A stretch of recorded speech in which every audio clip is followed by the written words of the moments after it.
Hey, how's it going? My name is Neve. I'm 22 years old and I live at home with my parents.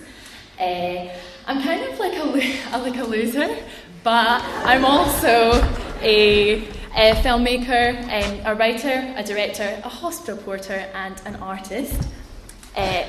Which definitely isn't true, definitely not compared to Marco. I'm not an artist at all, but I'm going to fake it till I make it.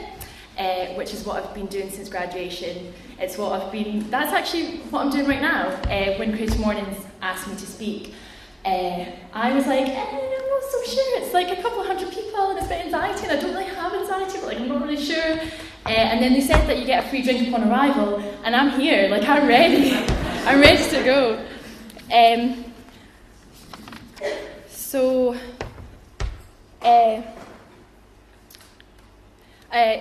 about faking it till you make it. I've already told you I'm a loser, so I feel like I can't really fake it much more.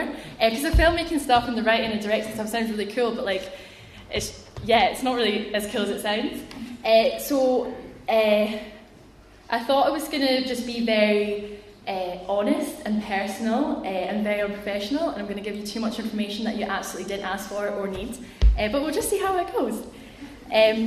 So I thought I would start with this phrase, fake it till you make it. And according to the Urban Dictionary, which is always correct, it means to act like you are something so you can in fact become that thing. And they also give a really rude example, which I was going to say, but I thought it's probably not best to do. But I feel like that's a pretty spot-on description of what it means. But I'm most interested in the make it bit, because when do you actually become that thing that you want to be? Is it when you call yourself it, or is it when you gain notoriety in the field, fame or fortune, or is it just success in general? But then, what even is success? And I think it's relative. So when I think of success, I always think of my friend Ellen, who is of a similar age to me, as in the same age as me. We came from the same town, and she just graduated in the summer. And she's killing it, completely killing it. She doesn't live at home with her parents like me. She's got 5 grown-up things that I'm yet to get, and that is a career job, a flat, a car, a boyfriend, and a gym membership. And I feel like maybe in the next 50 years I'll be there, but just for now, I'm cool not having any of them. I'm very lazy. For me, my 5 things are: I live with my parents, I work ad hoc for the NHS, God bless the NHS, I pay a little bit of digs to my parents, I empty the dishwasher, and I keep up with the Kardashians, obviously. And when I'm not doing that, I'm trying to make it by filmmaking. So I just made a film last year called Good Girls. Those are the good girls? Yeah. And it's been to a couple of film festivals. It was just in Sydney, hence the very patchy, peeling tan. And I would say that the screening went quite well. The man in front of me was on his phone the whole time, and the couple behind me were just chatting shit the whole way through. But I realised that resilience is definitely key to filmmaking. So I thought I was going to talk about resilience in the creative process and the idea to keep going, but specifically the writing process. But only because I feel like I'm more competent in writing, and I feel a bit better at writing than I am directing, but it's also something that I really struggle with. And to me, a script is a really vulnerable document. Essentially, your whole personality, intellect, whole being are on these pages, and then you give it to people and they just tear it to shreds. So it's kind of like an uneasy feeling.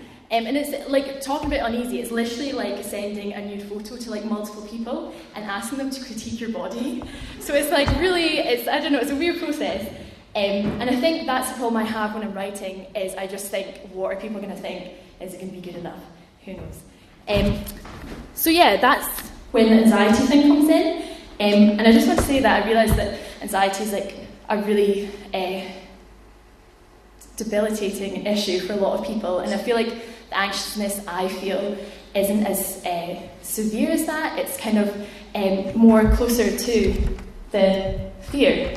The fear being after a night out when you wake up in the morning and you just have this really horrible feeling in your stomach, and you're like, I've done something, I've said something, I've been sick in the street, I text him, and you just feel really terrible about it. So that's exactly how I feel when I'm writing. And it's not over the fear of what I've done, but it's over the fear of what I may fail to do. So yeah. I'm currently working on a short script for a film called Farmland, and this is one of the inspirations behind this kind of story of it. But ironically, this is also me when I'm trying to write it.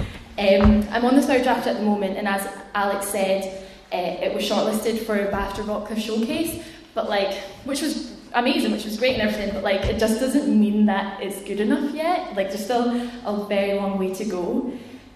So I'm still writing and I'm still feeling the fear, and I thought that I would talk you through the creative process that I'm currently stuck in. And unfortunately, it's kind of a shit show, so there's no top tips that I can give you at all. I have no answers. I can just tell you how terrible it is and how I try and fail to deal with it. And maybe you'll find something. I hope that you can actually relate as well. I hope I'm not mad, because I've been stuck in this for months. So the first thing I do is I impose a huge amount of self-doubt and loathing upon myself. That didn't make sense. But I basically have this idea, the farm film. I'm like, this is amazing. This is the best idea I'm ever going to come up with. This literally could actually get me an Oscar. It's incredible. The characters are amazing. They're so relatable. And then I'm like, right, I sit in front of the computer and I'm like, this is going to be good. I'm going to make it really good. I'm going to make it amazing. And then I'm like, oh, I can't say the first word. I don't know what to do. This is actually going to be really shit. And then I just try and keep writing. And then I kind of stop and I'm like, I can't do this, I'm not capable of this, I absolutely am good enough for this, maybe I should wait 10 years until I'm good enough to make this as good enough as it could be. Is this a piece of shit? Am I a piece of shit? Does my mum even love me? Does my dog even love me? And then I start thinking about my own life and I'm like, how the fuck does Twitter even work? And I just have this whole genuinely, it's something I struggle with.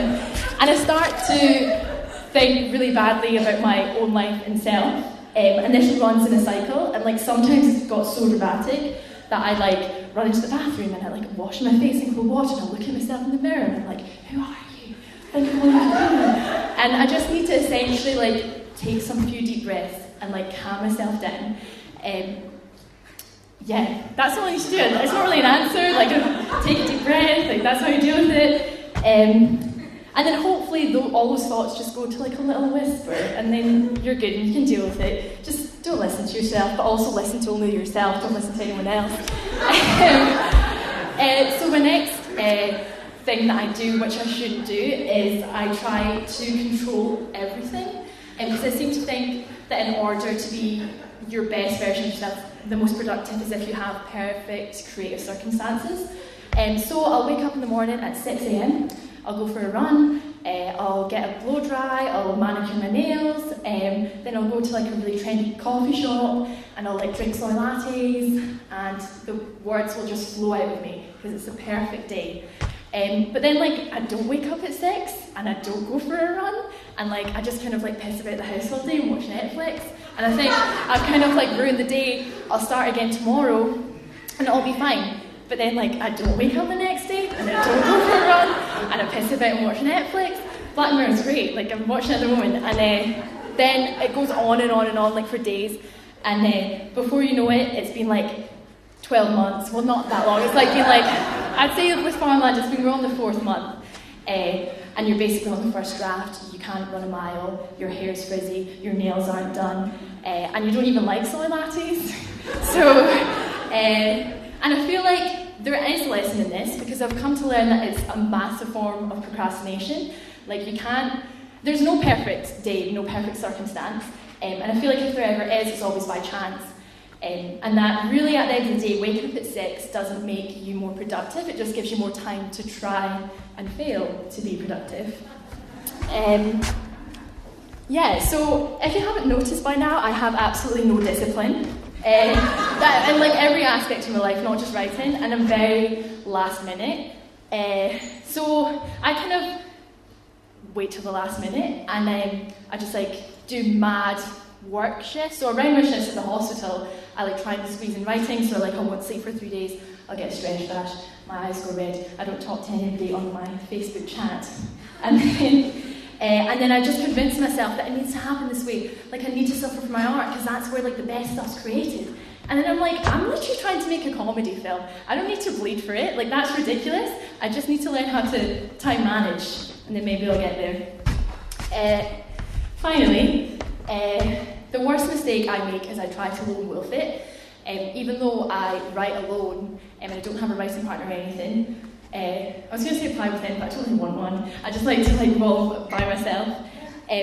So I write alone, and I find it very difficult to share my work with anyone. It's not that I don't like getting feedback, but I don't want feedback. Like I don't want to know what you think, and I just get really terrible. Like I just can't take advice or feedback from my mum, my dog, or my producer.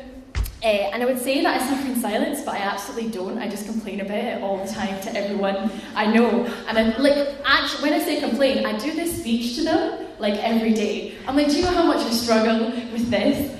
And then they're always really nice. Like it's normally my parents, my friends, or patients at the hospital, or people who don't care. And they're always like, go for a 5-minute walk, take a break. And I'm like, do you think I've not tried that? Which I actually haven't tried it, but I'm just convinced that it doesn't work. So I just don't take advice from them. And I realised that I don't let anyone help me out at all until it's too late, because there's a schedule to meet, and then your producer's like, where's the script? Is there a script? You should really have a script by now, where is it? And I realised that I'm not writing for myself anymore, there's people invested in it, and I owe it to them to just do it. And I feel unbelievably, that list of how not to do it has actually got some lessons in it, which I've written down 4 points because I obviously haven't learned them yet. I've still got one way to go. So I said number 1, to combat self-doubt, learn to value what you do at every stage. 2, when you turn into a control freak, be realistic and go with the flow. 3, to be disciplined, manage your time and take care of yourself. 4, and don't go it alone. Find someone who loves you and your project as much as you do, and let them help you with the fear. And I realised that I'm always going to feel this way, and I just need to learn how to deal with it and how to use it to my advantage.